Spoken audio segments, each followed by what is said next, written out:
a piano keyboard has 88 notes on it, and each note, you probably don't think about this even if you play a piano, but each note has an assigned frequency.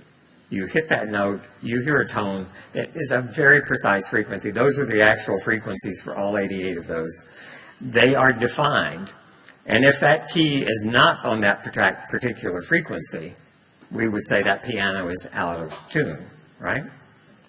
So let's suppose that in 1947, Grandma bought a brand new piano, and this is one chord from that keyboard, from the chord below middle C, so it's from low C to mid C, 13 notes. Each of them has a defined frequency, and when that piano was delivered to Grandma, every one of those 13 keys was right on, or very close to the defined frequency for each of those notes. And as happens with pianos, let's assume that for whatever reasons, Grandma's piano spent 50 years in the attic. And maybe the grandchildren discover it, bring it down, dust it off, and check it out. Well, after 50 years in the attic, things had changed. And if you hit those 13 keys now, you'll find that they're not on the precise frequency. The piano is out of tune and needs to be brought back into tune. It needs to be tuned up by a guy who knows what he's doing. He will bring tuning forks. He will listen very carefully, adjust each of those keys until it's back where it should be. And the same thing happened to Grandma, by the way, in those 50 years. If you look at her genome, and instead of 88 keys, we're looking at 25,000 keys in the genome, where each key is one gene. And to be properly functioning, if we looked at Grandma's genome when she was 20 years old, no oxidative stress to speak of, those genes would have been in tune. These are the 400 genes, and this is real data from my laboratory, from human cells, 400 genes that respond most to Protandim being added to the culture medium.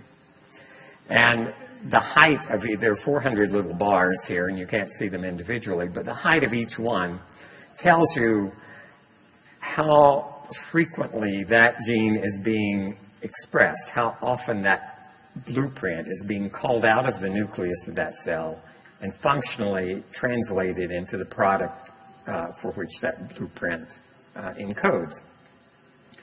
This is the way those 400 genes are expressed when oxidative stress is low. So we could call this a properly tuned genome. Because you can't see the individual genes when there are that many, I've taken a little area in the center part of this randomly in that red box, which is about 63 genes, and we're going to look at that a little more closely. They're now spread out. You can see them individually. The name of each gene is on the bottom of the axis, and they don't mean much to you, and some of them don't mean much to me. Some of them, in fact, are of unknown function. We know the gene is there. We know its sequence. We don't fully understand what that gene does. But in other cases, we know exactly what it does, what disease it may be involved in.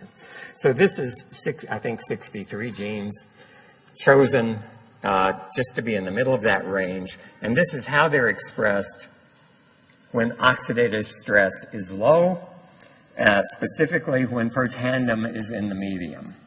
If we grow, and this is in a human cell line. If we grow these same cells without Protandim under conditions that have oxidative stress, what do you think it looks like? It looks like that. Okay? So that's equivalent to Grandma's piano after 50 years in the attic. And the difference between that and this is Protandim. All right? It's a dramatic illustration.